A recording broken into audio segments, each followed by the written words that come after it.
What's going on, guys? Welcome back to another episode in the Road to Glory career mode. Today's episode, we have to get back to winning ways. You guys will know we've had a bit of a hit and miss sort of couple of games in terms of the last episode. Didn't really end off how I was hoping. I think we had 3 losses back to back, which weren't exactly ideal, including that knockout against MK Dons in the FA Cup. So now our only focus for the rest of this season is on League 2 football. We find ourselves currently sat in 3rd place here behind, I think, today's opponents, Exeter. And I actually can't remember who the other team were who were in 2nd. But yeah, today we take on top of the table Exeter City. They have been an unbelievable force in this early stage of this season. Definitely one of the better sides. So this isn't going to be an easy game by any means, shape or form. And I found that straight away, I was put under pressure. I was put through the paces, if you will. And this side that we've built thus far for the Grimsby team side, it's really good going forward. Defensively, not so great. As Exeter, inside 5 minutes, took the lead. And it came from us trying to play our way out of the back again, which we did all right, and then just gave the ball away in the middle of the park, and we couldn't do that. Here is that mistake. There it is. Should have played the ball through sooner. We get tackled. 1, 2, 3 passes. And the shot came in, and our goalkeeper actually gets a hand to this, but it's not strong enough.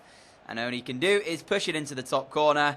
And like I said, we were 1-0 down to Exeter. Fair play to them. But we were always going to try and fight our way back in it. The one thing, like I said, we have been able to do this season is score goals. We currently stand as the top scorers of this season in League 2. And Ethan Cox got us back on level terms after the 36th minute of the game.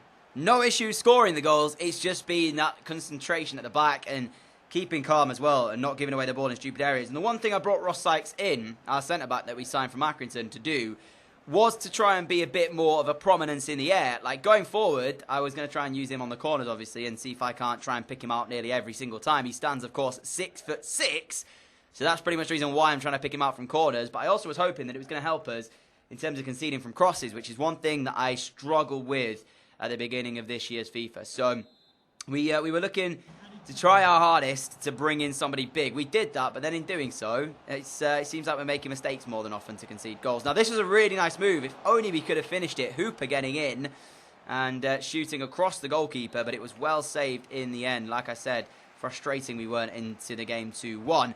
But we were dominating. And again, Cox, who had a brilliant game, put one into the mixer. Thomas's header.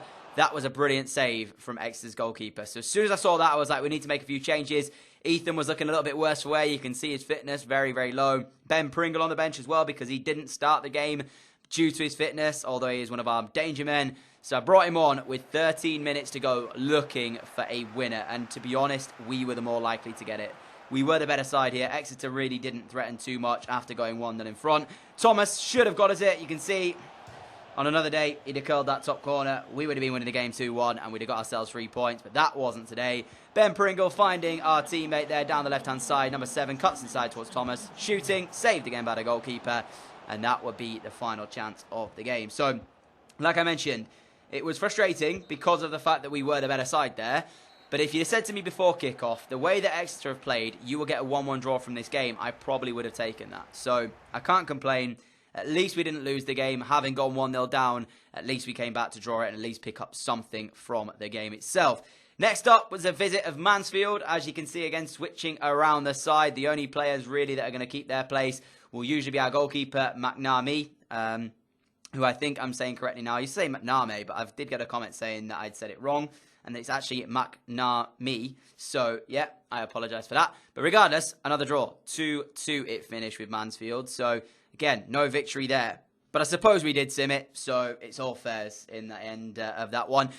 Following that, we had another youth scout report that we had received. And I actually, at this point, hadn't looked recently into our youth academy and seen the players that were in there because we find an absolute gem in a moment's time here. I want you guys to just remember the name because I promote him to the side.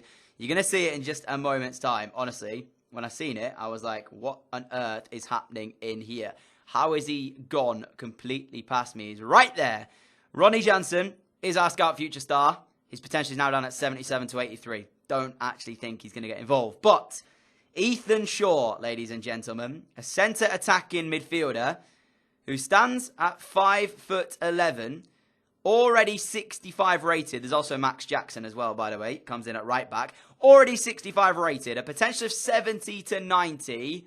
He is pretty much come in and already is nearly one of the best players at the club, which is just ridiculous. Straight from our youth academy, probably into the first team. Remember the name, guys. You are going to need to remember it because Ethan Shaw is going to have a bright future in this club. So right now we've got Ethan Cox as one of our midfielders, and we could have alongside that Ethan Shaw. So we could have the two Ethans leading our centre midfield position, which is good in some regards, but also he can play centre forward, can Shaw. So I was thinking to myself, maybe I'll push him up ever so slightly up to that striking role and see if he's good in that position. Because if he is, then I don't need to find myself a new striker because we've got one in the form of Ethan Shaw. Alongside that, Max Edwards joining the club. The reason I did that is because now we moved into January. We lost a couple of players, including a right back who we had on loan. So I actually brought him in to be somewhat of a backup player. And he actually started this one here against Forest Green. So it was kind of good we got him through because I used him pretty much instantly. McGuinness on the ball here, finding Ben Pringle. A lovely move this as we find Rose, whose thunderous shot comes back off the post. And then we slide in to give us the lead after 6 minutes. And on the topic of Ethan Shaw, I actually didn't start him in this one just because I wanted to give him a game just to kind of get used to things. And rather than actually starting him right now, I was feeling pretty confident with the way we were playing, especially McGuinness. We played him up front for this game, and I tell you what, he did very, very well indeed, did McGuinness up front. Even though he's actually a left winger by trade, I've got him, and we've got Hughes as well. Both of these guys are both wingers. However, they both have a 4 and a 5-star weak foot, so I'm kind of thinking to myself, I might deploy them as strikers instead. Thomas found McGuinness. He went through. A little bit of dodgy touch here. Good defending. Tried to take an extra one away from the defender. Gets through and should score and does not score. That was one of the only moments in the game where I felt that McGuinness should have done better. Other than that, I thought he had a pretty good game all in all. The one thing that did annoy me was this moment right here. A lovely move from Forest Green. Grubb picks up the ball, finds Morris. Morris to Gibbsy, in towards James. James to Morris. Morris strikes it. Bottom corner. What an effort. Well worthy of coming back in a game and making it 1-1. The thing that annoyed me was the fact that that was Forest Green's first and only shot of the game. One shot, and they made it count. I mean, I can't really complain because the strike, as I said, is very, very good indeed. And you just have to take your hat off and say, well done, because that is, as I said, unbelievable stuff. The move from Forest Green was very nice indeed. But again, McNamee gets a touch. Should he save it? That is the argument here. Should he save it? I'm not set in stone about him, you know. I said when we signed him that he was going to be our number one for probably the foreseeable future. Now I'm not so sure, because there's been a couple of goals today that he's got his hand to, and I feel he should do better. Especially when you consider the fact that when we created a chance to go back in front at 2-1, Forest Green's goalkeeper stepped up and did the bits for his side. And also picked them up a point. One shot is all they had in the entire game, and they've got a point out of it here. So another frustrating game for us here at Grimsby, because all this means is that now every time we start to begin to get our feet again, we then drop something, like we drop a game, or we end up with a draw that we shouldn't have. And it's beginning to become a regular occurrence. And on that topic, I know the top 3 go up, but I do want to try and win it. I do want to try and win League 2. I don't want to go up in 2nd or 3rd. If we are going to try and go up to League 1, I want it to be as champions, not to be in 3rd, not to be in 2nd. The only somewhat saving grace is that Exeter, provided that they continue to do what they're doing, they're also dropping points. So at the minute, it's not terrible that we're getting these draws. So that's now the draw against Exeter, the draw against, Mansfield, now the draw against Forest Green. We really had to beat Cheltenham here.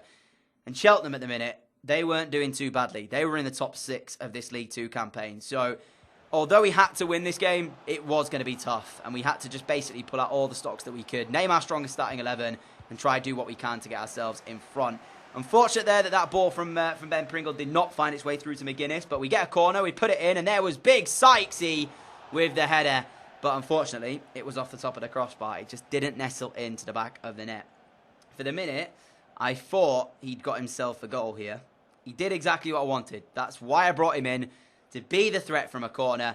Unfortunately, he just didn't end up going in. With 12 minutes on the clock, though, Thomas cuts inside. He finds McNeil. McNeil gets it a shot away. And we were very, very fortunate indeed to go in front. It was a fantastic save from the Cheltenham goalkeeper. But for them, it was heartbreak because he pushed it onto the defender. who basically deflects it into the net, and it's 1-0 Grimsby. It goes down as an own goal, so McNeil will not get the credit for this one, even though it was his shot, because you got to say, like, this is a great save from the keeper, and it would have actually been saved had it have not bounced off of their defender to go in the back of the net. So I don't care how it goes in, provided that it goes in, because we really need a win. So that goal just gave us the confidence to keep going forward as Ben Pringle, unbelievable skill, gets the shot away, finds its way through to McGuinness, and he makes absolutely no mistake with his finish this time. Skied the one in the last game, no mistake with this one, doubling our advantage and putting us in a really good position to take the 3 points away from Cheltenham here. Like I said, this wasn't an easy game. Coming off the back of the games that we had, the results that we had, we were dropping points. Cheltenham were in a good position. I felt this was going to be really tough, but we came here and we did what we had to do, and that was get goals any means possible, because both of them were fairly lucky.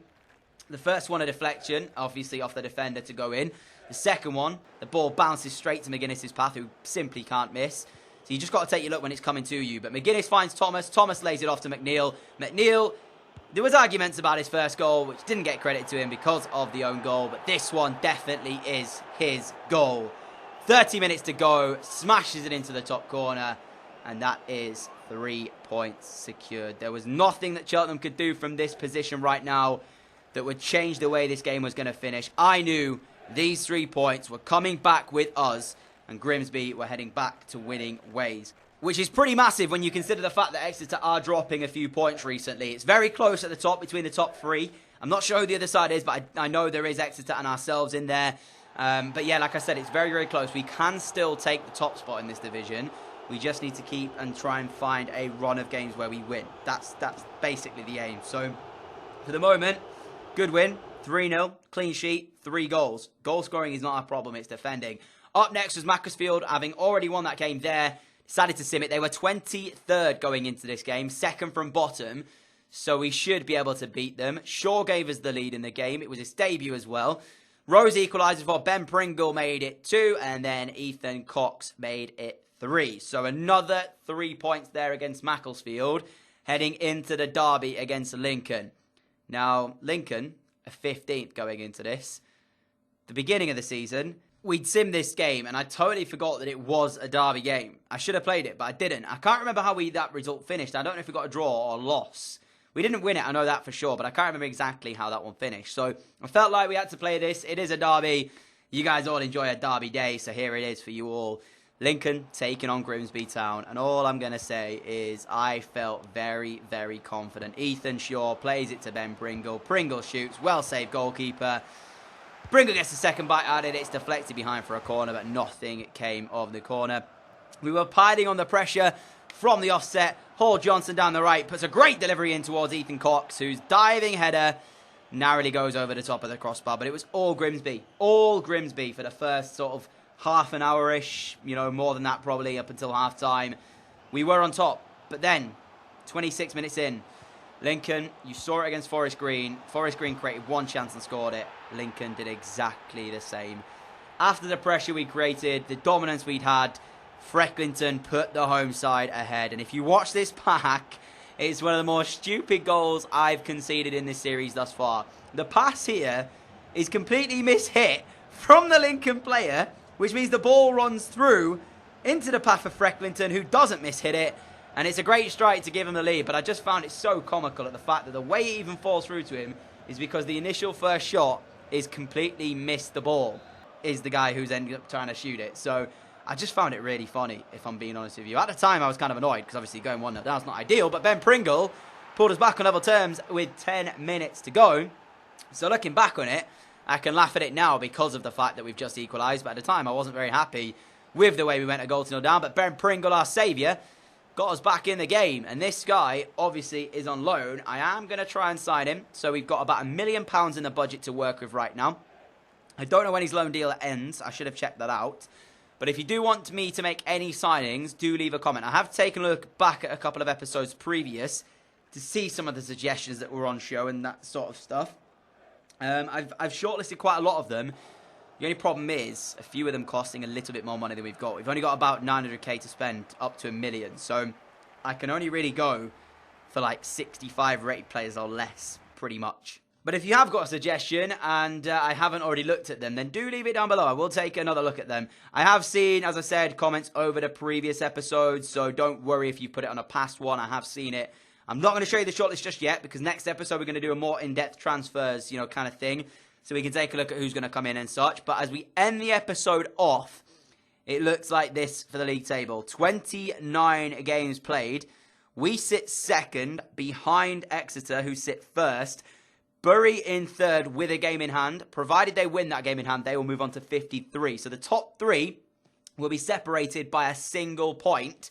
And following that, Forest Green and MK Dons will be 4th and 5th on 46. So it's very close between the top three. As I said, I think we will get automatic promotion, but I do want to win the league. I don't want to go up in 3rd or 2nd. So we're going to try everything we can to make that happen. And although we've scored a lot of goals this season, we actually haven't got the top scorer in the division, which is quite funny to say the least. But still, thank you so much for watching this episode. If you did enjoy it, a like would be greatly appreciated. As always, thank you all for your continued support on the channel. I really appreciate that as well. Until next episode, guys, enjoy the rest of your day, and I'll catch you all again soon.